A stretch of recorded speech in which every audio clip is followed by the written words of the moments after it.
Welcome to Mideast Realities. I'm your host, Mark Brzezinski. And this week we're going to be dealing with two of our most popular themes: the inadequacy of the American media when dealing with Middle East issues and the fallacies and misrepresentations of the so-called Middle East peace process. We're going to do so by showing you a number of clips from the American and British television media about the peace process, and then I'm going to comment about the inadequacies and what the peace process really is, the realities of it, rather than the way it's presented. Now, please, one timing consideration.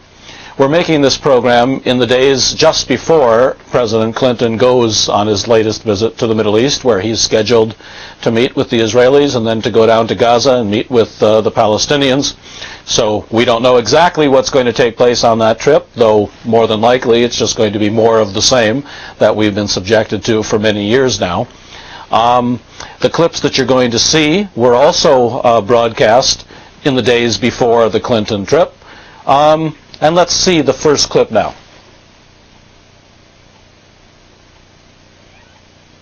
Plans to undermine Iraq's President Saddam Hussein. Wednesday, the U.S. announced funding for a Kurdish seminar on Iraq's use of chemical weapons, while Britain said it will host a meeting of Iraqi opposition groups. In Iraq, United Nations arms inspectors were back at work for the first time since last week's showdown. But more U.S. warships are on the way to the Persian Gulf just in case. And the U.S. has sold Britain a key weapon and provided help in testing it. CNN's Jim Hill reports from Los Angeles. The U.S.-built Tomahawk missile was fired from a British submarine off the coast of Southern California. The rocket stage propelling it into the sky, where the Tomahawk's cruise engine took over to fly the sophisticated weapon. The missile guidance system found the target, a mock communications facility on San Clemente Island. The U.S. and British test marks a new partnership in which the Royal Navy is buying 65 of the powerful Tomahawks. If you go back to Desert Storm and operations like that where Tomahawk has been used operationally, those are the scenarios where the Royal Navy could contribute. Because of its advanced capabilities, the Tomahawk is often called the weapon of choice in the U.S. arsenal. And this is the first time the military has chosen to share this technology with an ally. It's a recognition of our interest in being sure our allies have capabilities comparable to ours. The missile was used extensively in the Persian Gulf War. Unmanned Tomahawks use a global positioning system and other technologies to seek out and hit targets up to 1,000 miles away without putting U.S. personnel in danger. We can achieve our national objectives at very low risk to our services. The fact that we can do that provides a tremendous deterrent capability. In earlier tests with the British, Tomahawks flew over mountains north of Los Angeles, a weapon of choice now for both the U.S. and British forces. Jim Hill, CNN, Los Angeles. Now to the middle. Well, lots of discussion about the current technology, lots of pictures about the current weaponry, but not very much context in which to really understand what's going on. The Anglo-British, the British-American connection in the Middle East goes back, of course, to World War II, and before that, it goes back to the Paris Peace Conference of 1918, the end of World War I, the breakup of the Ottoman Empire, and the introduction of English, French, and soon American colonial rule in the Middle East region, the establishment of the Arab client regimes, which to this day rule.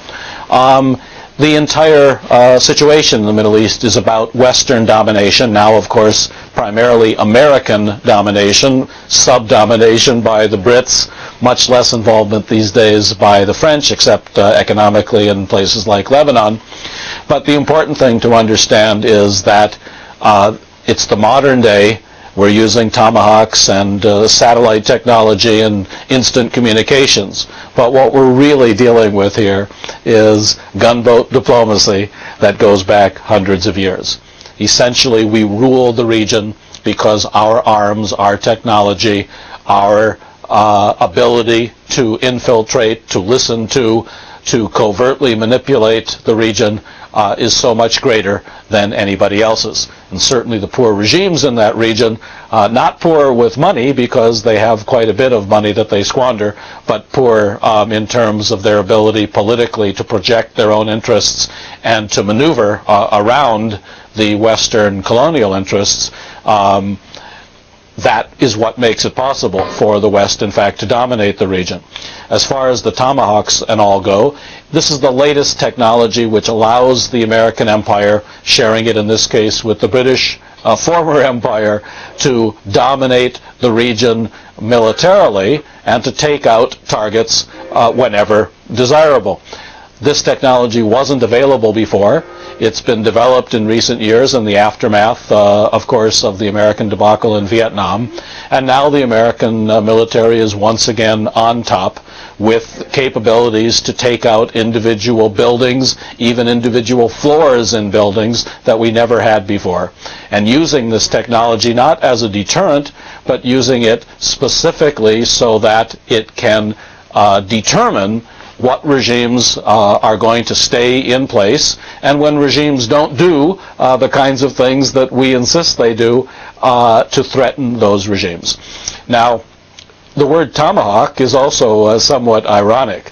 The use of American military force to dominate and the use of public relations to twist the facts have been going back, of course, to the beginning of the American experience in North America and the Manifest Destiny, the expansion west. It was the Indians, in fact, that had the tomahawks, and eventually they had the muskets, again, which we sold to them, but they always had weapons far inferior to the weapons that were used against them. When the American Army had cannon, and the American Army had horse-mounted and huge amounts of cavalry forces, the Indians had old muskets. They were infiltrated themselves. The whiskey, of course, was used. And what we're seeing in today's world, as hard as it may be for some people to understand, is a continuation of these kinds of domination policies through military force and through technology. The choice of the word tomahawk in this case particularly ironic. Let's go to the next clip about the peace process, and I'll have more to say about this. This as the Israeli pullback from 9% of the West Bank continued. Portraying themselves as liberators and savoring the spotlight, Palestinian police celebrated. Free forever, the occupation is over, the town crier in this Palestinian village declared.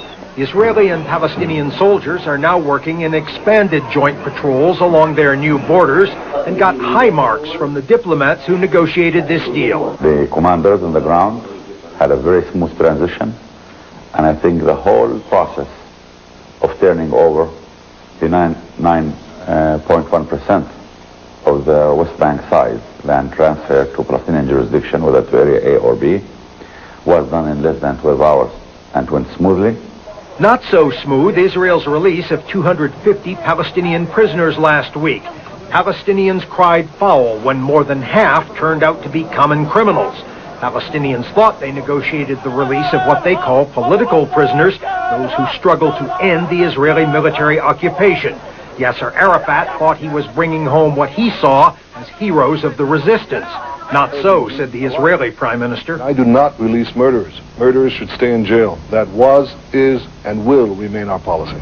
But this Palestinian negotiator claimed a double standard, saying Mr. Netanyahu routinely releases Israelis who murder Palestinians. He just released last week the killers of the Palestinian old man, 55-year-old, who was killed in Hebron by 3 settlers. And he released all Israelis who have killed Palestinians. Bids by militant Jewish settlers to take over more disputed land, like this old building, are becoming increasingly common since the signing of the Y agreement and signal new flashpoints. What we plan to do is expand now and continue expanding. In the spirit of peace, of course. U.S. diplomatic sources warn the Y process remains fragile. Prime Minister Netanyahu's domestic considerations, like settlers, could yet derail the process. So they say could another misstep by Yasser Arafat. Even more worrisome to Washington is the fear extremists on either side may torpedo the accomplishments of Y. Walter Rogers, CNN, Jerusalem. The whole Middle East peace process has become so disingenuous, is built on such political and historical quicksand, that it's so difficult to even know what to say about it and how to explain it. But basically, the most important thing to understand is that what's really happening is the Palestinians are being put on the equivalent of modern-day reservations, Bantustans, if you like, totally surrounded by the Israeli army, cut off from each other. This is a continuation of the Israeli process of expansion and domination. The Americans attempting to position themselves as something other than the party that has made it possible for the Israelis to, in fact, conduct these policies over the last 25 years, actually going back to the '67 war and before. The United States provides huge amounts of financing, of armaments, of political cover that are provided to no other country in the world. If the United States did not want these policies to be pursued in the way that they are, if it seriously didn't want these policies to be pursued, the United States could in fact step in and prevent it. Of course, that necessitates a discussion of the power of the Israeli Jewish lobby in Washington. We'll save that for another program. Let's get back to the direct issues relating to the so-called peace process that weren't mentioned in this report and don't usually get mentioned in any reports. Nobody discusses the apartheid nature of this on establishment American TV. Nobody uses the reservations and apartheid analogies, which are widely used in academic circles and in expert circles. And when it comes to percentages, well, even if everything agreed to in the Oslo and Y peace process were to in fact take place, the Palestinians would actually control 19% of the occupied territories, which was about 23% of Palestine in 1948. 19 of 23.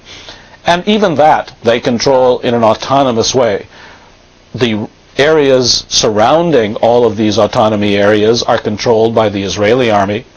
There are over 150 Israeli settlements scattered throughout the territories, bypass roads, which incidentally the Americans are paying for as a result of the Y Accords. If you look at any map, and if you go there and examine the actual policies on the ground, you're not dealing with anything even close to sovereignty. You're dealing with, as I've said before, apartheid and reservations. At the end of the Y so-called process, 19% will be autonomously administered by the Palestinians, the Palestinian police, surrounded by the Israeli army and by Israeli settlements, and intersected by all kinds of bypass roads. About 40% total, that's 40% of 23%, will be jointly administered or autonomously administered. That means joint Israeli-Palestinian patrols and security arrangements. It's an agreement actually that was first thought up in the late 70s and early 80s and not thought up by the Labor Party or not thought up by the Americans. It wasn't designed as something the Palestinians would be pleased with. It was actually called the Sharon Plan back in those days, and before that it was the Begin Plan. And in the early 80s it was tied in with something called the Reagan Plan. The only major change that took place is that the Cold War ended, the Soviet Union was no more, the Iraq Gulf crisis took place, the Arab regimes were more client regimes than ever in bed with the United States and the CIA, and under those conditions it was the PLO, Yasser Arafat, destroyed, demoralized, bankrupt, that agreed to the Oslo arrangement, which was primarily a surrender arrangement, which goes back to my earlier comment about how this is all built on quicksand and all very frail, very superficial in many ways. Let's go to the next quote, and I'll pick up on these themes. There have been more clashes on the West Bank between Israeli troops and Palestinians demanding the release of political prisoners on hunger strike in Israeli jails. The The unrest comes just days before a planned visit to the region by President Clinton. The violence on the streets is getting worse. An Israeli driving into Jerusalem from a Jewish settlement was spotted by Palestinian youths. When his car ran into traffic, he stopped and opened fire. He wounded a Palestinian in the hip. Another was shot in the head, his father said, by an Israeli officer. He's in critical condition in hospital. This was Bethlehem, just outside Jerusalem, but clashes went on for hours right throughout the West Bank. Israeli troops wounded more than 50 Palestinians with rubber-coated metal bullets. It's all part of a campaign to get the early release of Palestinian prisoners who Israel calls terrorists and these stone throwers call heroes. Israel's refusing, denying Palestinian claims that it promised to let them go at the White Plantation Summit in October. Palestinian police managed to stop some of the rioting, but it's become an explosive issue. Once again, all this is becoming a daily happening. What's going on here on the streets threatens to wreck the wire accords that President Clinton negotiated so painstakingly. The time has come again for urgent American diplomatic action. President Clinton is due to come to Bethlehem during his planned visit next week. These two Americans, who wouldn't say whether they were U.S. security officials, were overheard talking about the president's route and the hazards here today. Then they noticed the BBC team. Can you guys tell us where you're from, please? Benjamin Netanyahu, Israel's prime minister, visiting an archaeological site in Jerusalem, who preferred President Clinton to stay at home. The Prime Minister has suspended Israel's part in the peace accords, and he faces the loss of his majority in the Israeli parliament. That could mean new elections and even less stability. Jeremy Bowen, BBC News, Jerusalem. Well, talk about painstaking negotiations. Let's remember that these parties were all together for an intense period of time, 9 days, I think, at Y, and even on the fairly simple and straightforward issue of there are so many prisoners, they're in prison for such and such reasons, and which prisoners are going to be released when, even on something as relatively straightforward and clear as that, the parties are unable to agree, and the Americans are unable to decide what it was that they agreed during these 9 days on this quite crucial issue. It's an example of the hodgepodge and confusion that has been created by this so-called peace process, on purpose, of course, because it buys further time for the Israelis. It makes it possible for the Americans to portray themselves as something other than working in tandem with the Israelis. And it gives Yasser Arafat of the Palestinians a reason to accept all the money, all the CIA support, all the guns and support that he gets from the Americans, which is used very corruptly in many ways. Even the Palestinians themselves have determined that 40% of the funds that have been given to the Palestinians since the Oslo Accords can't be accounted for and have been siphoned off into foreign bank accounts. It's an untenable situation, a situation that cannot possibly last as it is. It can buy time. Politicians these days are short-term in their thinking. They're not really dealing with the ramifications of what they decide today. They're dealing more with the very short-term implications of what they're able to get agreement on and how it's able to be projected in front of the world public. And there's one other substantial irony in the situation. Remember, this program is being made in the days before President Clinton visits the region, so we cannot take account of anything that takes place during that visit or after. But the person who was shot, the Palestinian, the young Palestinian who was shot and subsequently died, is actually a cousin of Saeb Erekat, the Palestinian negotiator who was in the earlier clip. And actually, I know Saeb very well. I was actually with him. He was editor of a newspaper at the time. I was with him and the publisher of the newspaper in their offices the night that the Madrid conference was announced. And I remember it quite vividly. Instead of asking me, what does this all mean? Instead of asking me, you live in Washington and know these people and what's Madrid all about and, you know, what can we expect? There were no substantive questions that were asked. Saib simply was discussing that he was going to have to leave probably tomorrow and hadn't planned on that, and he had shirts at the laundry, and he was very concerned how he was going to be able to get those shirts so he could take them off to the Madrid conference. Let's see the last clip that we have for this program. Brokered between Israel and the Palestinians, but today it looked like the deal might be going down in a new outburst of violence and recriminations. CBS's Richard Roth is on the scene. Today it was on the road through Abu Dis, east of Jerusalem. 2 Israelis were caught in a shower of stone throwing on their midday commute. One of them answered back with gunfire. 2 Palestinians were shot, 1 was critically injured. The armed Israeli, a West Bank settler, was questioned by police, then released. They just want to kill us. It happened just days after an Israeli soldier hitching a ride on the West Bank was stoned by a mob of angry Palestinians, then pulled from his car and beaten. The incidents are reigniting doubts about the possibility of peace and about trust between enemies. Demonstrators throughout the West Bank are protesting Israel's refusal to release hundreds of Palestinian prisoners, saying that was part of the agreement signed by both sides in October in Y, Maryland.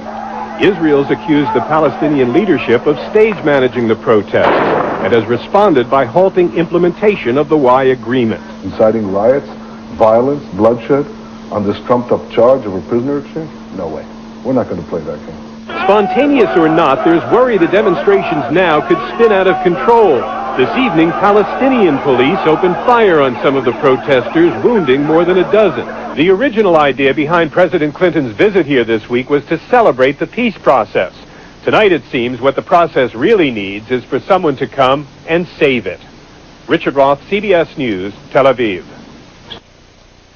Well, in all likelihood, the President of the United States, with an entourage of 1,000 media from around the world, with Yasser Arafat flying his flags and making his salutes and having his band play the Palestinian anthem, in all likelihood, the trip will go successfully in terms of the media. They will proclaim the peace process alive. They will revive it with this or that. But the underlying realities of the situation aren't going to change, and these scenes of violence and confrontation and stone throwing and despair are going to continue for a very long time. In fact, that last scene that we saw, the Israeli soldier being taken from the car, the more amazing thing is that the Palestinian crowd, which had him under their control at that time, they did not kill him. In fact, he was not badly injured. And in a sense, another amazing factor is that the Israelis are now court-martialing this person. They say he should have been ready to fire back. He should have used his gun against the crowd. He should have killed as many as he could. The Israelis psychologically feeling that if they don't, in fact, show their determination to be the dominant, superior, stronger party, that they're in for this for the foreseeable future, which of course is the case. The peace process is based upon repression and subjugation. The whole reason for bringing the Arafat regime to the territories is to use it as the local police force. The capos, it's a strong word if you like, strong word for those of us who are Jewish. Maybe one can analogize it to the Vichy French regime during the German occupation of France. But none of these historical analogies really fit exactly. The Middle East is the Holy Land area is a particularly difficult historical situation to understand. I've been there myself probably 100 times since my days as a student. I know a lot of the players. I've been to the roadblocks and the camps and the towns and the settlements. And that's one of the reasons, of course, that I feel more able to discuss it in the terms that I believe are more illustrative of the realities. Bantustans, reservations. If you think of it in those terms, you understand why the natives are rebelling.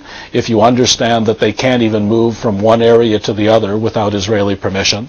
And if you think the airports, the so-called Arafat airport, or the, quote, border crossings are any different, they're really not. There are always Israelis behind one-way glass mirrors at all areas The Israelis control all entry and exit. Gaza itself is pretty much a prison.